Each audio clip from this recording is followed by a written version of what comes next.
చోరీ మా శాలేవన్న నిన్ను పూలు పెట్టుకోవద్దన్నాడా? మా శాలేవన్న జోలికొస్తే తాట తీస్తా. మా శాలేవన్న నిన్నేమో పూలు పెట్టుకోవద్దన్నాడా? మా శాలేవన్న నీకు తెలిసి దాక్కున్నాడా? నువ్వే తెలిసి దాక్కుంటే. మా అన్న సింహం, ఎవరికి దడవరు. కరటి కన్య అని నీకేమైనా చెప్పారా పూలు పెట్టుకోవద్దని? మా శాలేవన్న తాట తీస్తా. అన్న జోలికి వస్తే తాట తీస్తా. పార్వతి ఏంది వయ్యార వరగదిస్తున్నావు? వయ్యారి ఏది కలవరిస్తున్నావు? మా శాలేవన్న గురించి బ్యాడ్ కామెంట్స్ చేస్తున్నావు. నీకు బ్యాడ్ కామెంట్స్ వస్తే జాగ్రత్త. ఏంది రకంగా ఊగిపోతానో, ఏంది ఆ కొంగేసుకోటు, ఏంది ఆ పాట? ఆ పాటకు అర్థం తెలుసా నీకు?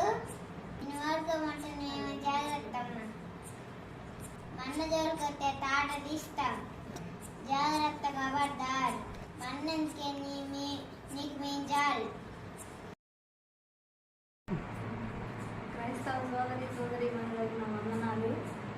సోషల్ మీడియాలో జరుగుతున్నది మీ కళ్ళకి కాని రావడం లేదా?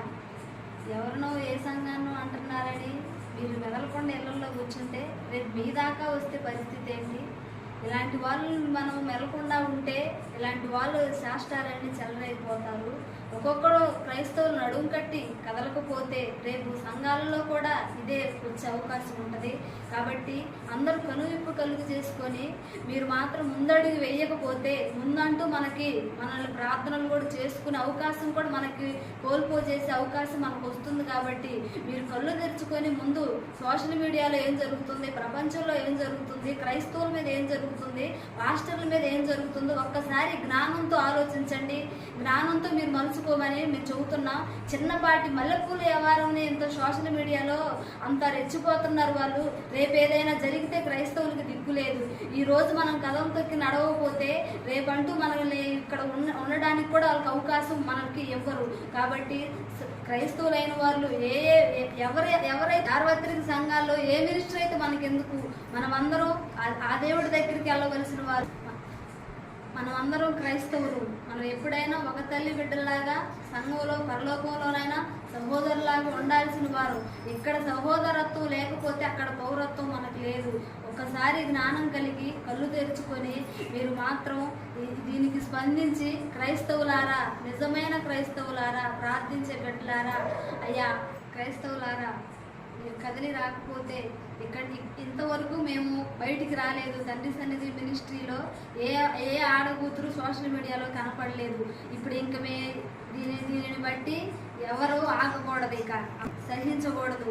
కాబట్టి అందరూ కలిసికట్టుగా ఉండి మనం దీన్ని సాగించకపోతే, మా ప్రియా చౌదరి గారు, క్రైస్తవులు మెదలకుండా ఉన్నారంటే నీకు భయపడి కాదు.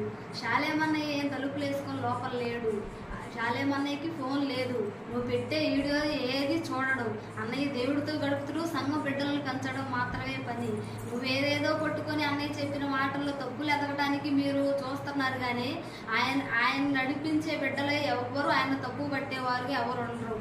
అయ్యా కరుణాకర్ గుణ, ఇప్పుడు నువ్వు ఫ్యాన్ కింద కూర్చొని లైట్ కింద కూర్చొని సెల్లుల్లో నువ్వు వీడియో చేస్తున్నావే, ఆ సెల్లు కనిపెట్టింది ఒక క్రైస్తవుడు, ఆ లైట్ కనిపెట్టింది ఒక క్రైస్తవుడు. ఇప్పుడు ఆడపిల్ల వెళ్ళి చదువుకుంటుందంటే ఒక క్రైస్తవుడు, సతీ సగమన ఆపిందంటే ఒక క్రైస్తవుడు, బ్యాంకుల్లో డబ్బులు దాచుకుంటున్నారంటే ఒక క్రైస్తవుడు.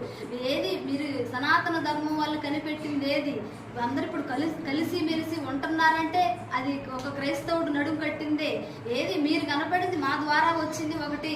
ఇది మేము ఈ ప్రపంచానికి ఇది మా ద్వారా తెలిసిందని ఒకటున్నా మీకు ఒక్కసారి వెనక తిరిగి ఆలోచించుకో. లైట్ లేకపోతే నువ్వు ఉండలేవే.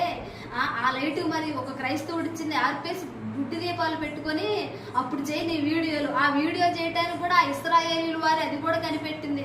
ఇలా ఒకటమిటి ఒకటి వీడియోలు వదులుతున్నావంటే అది కనిపెట్టింది కూడా ఒక క్రైస్తవుడే. ఎందుకు అంత చులకన? జ్ఞానవంతుడు క్రైస్తవుడు, జ్ఞానంతో మాట్లాడేవాడు క్రైస్తవుడు. బుద్ధి తెచ్చుకో, జ్ఞానం తెచ్చుకో. ఎన్నెన్నో వీడియోలు 4 సంవత్సరాలు శాలేమన్నే కరోనా టైం నుంచి లైవ్లో వీడియోలు వదులుతుండు. వాటిల్లో కానరాని తప్పు ఈ ఒక్క దాంట్లో కానొచ్చిందా? ఏదో సేవ పాడు చేయాలని చూస్తున్నారా? అది అన్నటికీ జరగని పని. శాలేమన్నే జోలికి వస్తే శాలేమన్నే కాదు, శాలేమన్నే అమ్మడించి బెడ్లు ఊరుకోరు. ఒక్కసారి మీరు బయటికి వచ్చి చూడండి. మీ ర్యాలీలు చేస్తాం, ధర్నాలు చేస్తాం, అది మీ క్రైస్తవులు శాలేమన్నే నడిపించే బిడ్డలు రోడ్డు ఎక్కారంటే మీరు సరిపోరు. అదొకటి గుర్తు పెట్టుకొని మీ ఇష్టం వచ్చినట్టు కాకుండా క్రైస్తవులు మనుషులాగా చూడండి. వాళ్ళు కొలిచే వాళ్ళు కూడా దైవం అని చెప్పండి. నీ ఇష్టానుసారం వచ్చినట్టు నోరు మాట్లాడితే ఆ నోరిచ్చిన దేవుడే ఒక దినాన్ని మూసివేస్తాడు. ఒక్కసారి జ్ఞాపకం చేసుకో. మా దేవుడు అనేవాడు లేకపోతే మా మానవుడికి మనుగడ లేదు. ఇప్పుడు మీ ఆటలు సాగాలని ఉన్నాయి, సాగుతున్నాయి. ఒక దినం ఉంది, ఆ దినం ఖచ్చితంగా చూస్తారు. చూడకుండా ఎవరు ఉండరు. ముందు అనుభవించిన వాళ్ళు చాలా మంది ఉన్నారు, ఇక అనుభవించబోయే వాళ్ళు కూడా ఉన్నారు. ఒకసారి మీరు తెలివితేటలు ఉంచుకొని దేవుడి పట్ల, ఆయన ఏ దేవుడో ఒక్కసారి ఆ దేవుడి గురించి ఆలోచించండి. ఇదే